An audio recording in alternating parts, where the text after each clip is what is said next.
I'm going to keep it rolling here. It was Shai's night. He received his most valuable trophy in front of a raucous crowd of Thunder fans, and he continued to look like the MVP, making easy work of Minnesota. SJ, of course, is from Toronto, adding to a list of international MVPs. Gentlemen, listen to this. This is the 7th straight season a player born outside of the United States has won the MVP. Over that stretch, Nikola Jokic has won 3 MVP awards. Giannis has won 2. JWill, I find this subject very interesting. To you, does this say more about American-born players or the international players? So I never asked for a single shot, but I'm going to ask for one right now because I feel like on this set, I'm the young Thundercat, okay? So I take that with a grain of salt before I say what I say. The run of international players just doesn't speak about how great international talent is. I think it speaks more about how comfortable and complacent American players have become. Think about that for a second. Think about AAU basketball. Think about all the things that we prioritize. Highlights, mixtapes, IG reels. We much rather show people all the trick shots than actually put the time in the gym. Now, I'm not saying that speaks for every American player, but as a whole, that's where the American society is at. I had a chance to be a producer on Giannis's marvelous journey. When you get a chance to see how some international players live, how damn hungry they are, how fundamentally sound they are. And also, European basketball, players here talk about like, oh, you have to go to European. You ever know how damn physical European basketball is? You hear some of these veterans, Isaiah Thomas, some of the greatest players to play our game, applaud the NBA for allowing the level of physicality to come back into basketball, which we've seen in the playoffs. Go over and watch European basketball. Go over and watch some of the traditionally historic teams play. You get a bow when you come down the lane. You get hit in the face. You get knocked down. Ain't no other teammate coming to help you. You get your own ass up.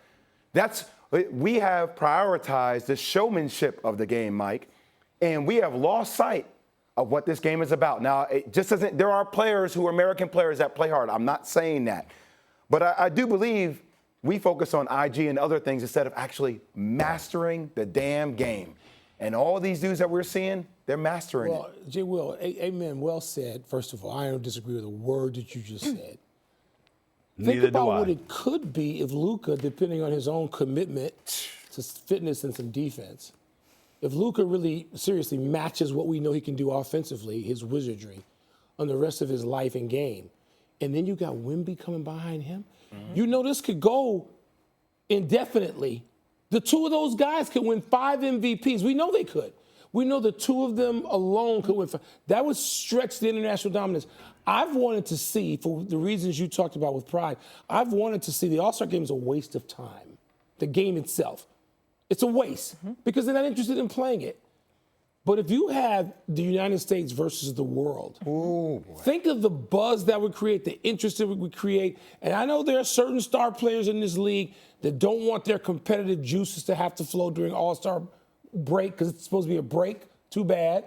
If the league wants to really showcase, you put an in-season tournament. No. How about an in-season All-Star game? What is the holdup from that happening? Because Stephen A. has also co-signed on that sentiment. Mostly American players, from what I'm told, Molly, don't want to do it. Okay. And they made their agents aware of it. They don't want to do it. They've made Adam Silver aware. And they keep trying all these things. They're going to go down to shirts and skins pretty soon in a misguided desperation attempt to juice up All-Star game Sunday night.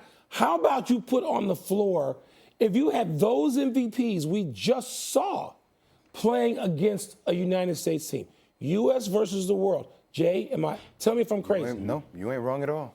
Certainly an indictment against the American players because of the complacency. I don't differ in my feelings one iota from what Jay or Mike Wilbon uttered. I do think it's worth adding that NIL now, that social media for the last several years, along with AAU for many years, has served to also kill the American game to some degree, which means that we can't highlight a dereliction of duty, focus, commitment, etc., and just highlight the players. The coaching has changed because you have people with agendas. that are about positioning themselves to get what they can, as opposed to teaching the game to the level that the game should be taught. When you think about European coaches and the kind of things that you hear about them and the level of focus, definitely I think that's worth bringing up. I also think that the fans, to some degree, fellas, should be culpable to some degree, because overseas, look at these environments. Now, obviously, with soccer, that's their primary sport, and we get that. But look at the rabid following they have. You know what you can't get away with playing in Europe? Complacency. These people may harm you. You cannot do that over in many places. They will harm you. You understand what I'm saying? Like, I mean, they are emotionally invested to such a degree.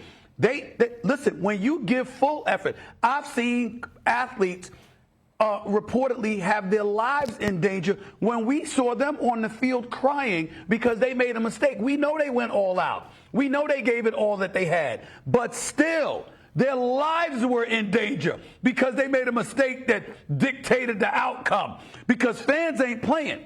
The complacency is not allowed. Why do I bring that up? Because we understand that the game evolved with the Dream Team in Barcelona in 1992, and it took off from there. And we get that part, right? We totally do. But the flip side to that is this. A lot of cats over here in America, when you come from poverty and deprivation and what have you, people bring stuff like that up, and they talk about how they had to scratch and claw to get their way to the top. You got a lot of these cats from Serbia, Slovenia, and other parts of the world that's looking at these dudes and they're going like this, what?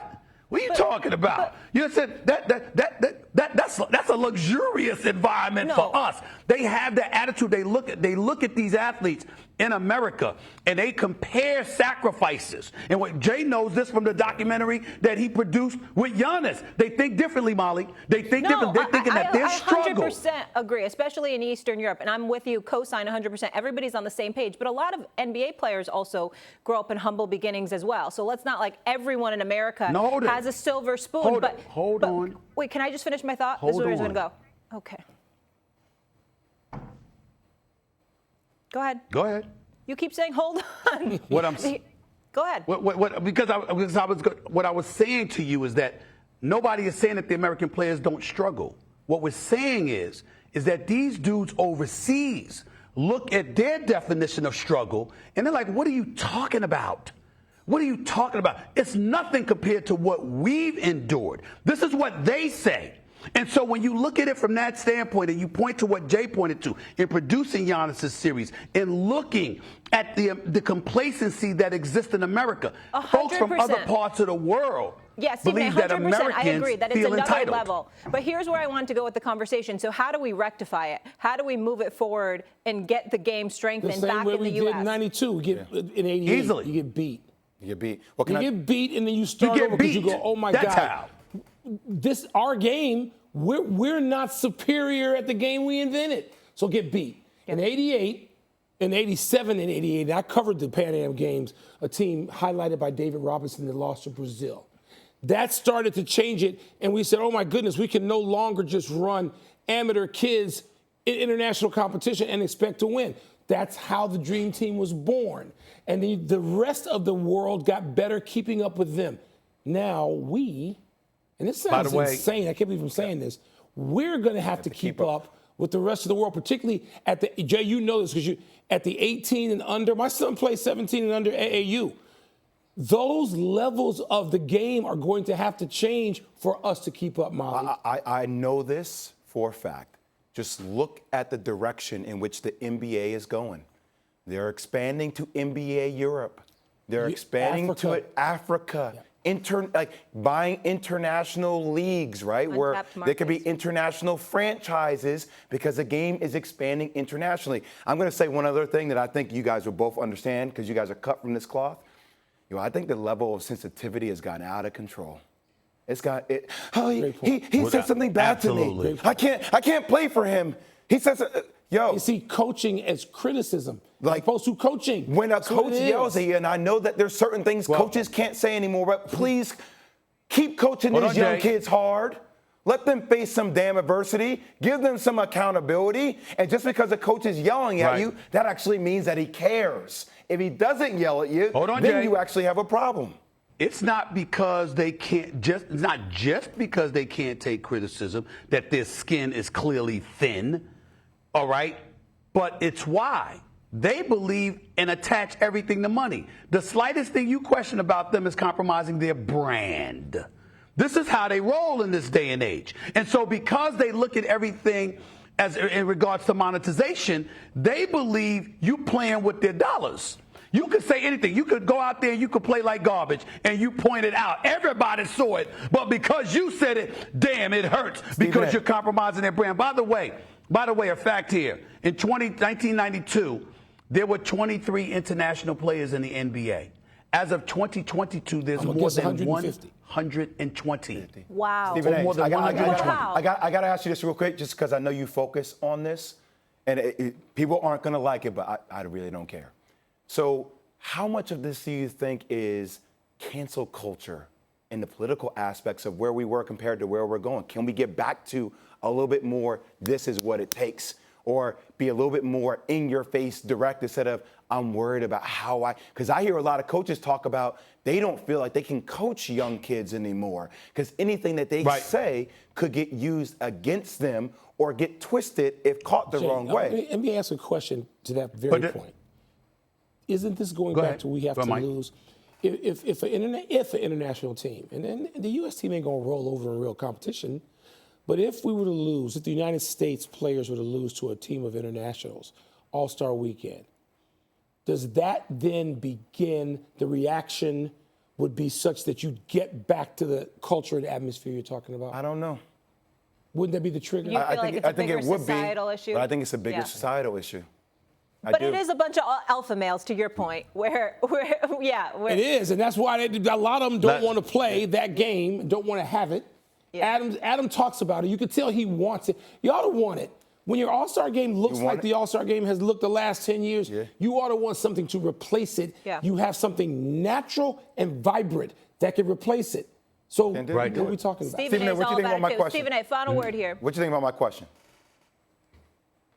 Your question is profound, no question about it, and you could talk about the political landscape, but at the end of the day, it comes back to dollars and cents.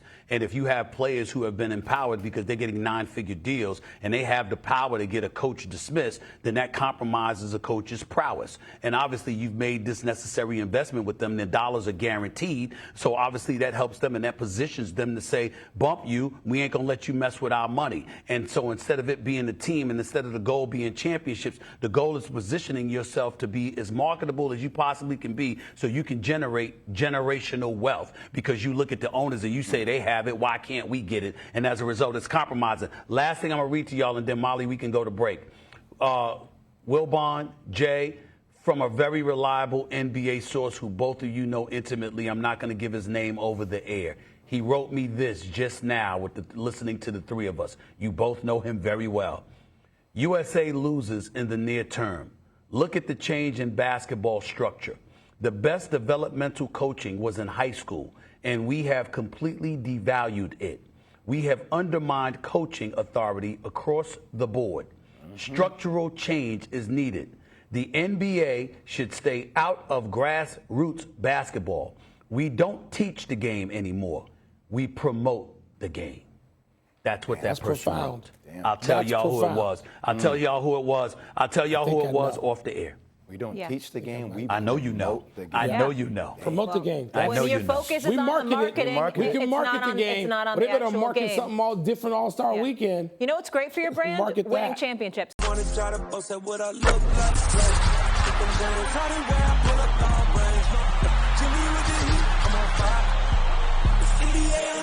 NBA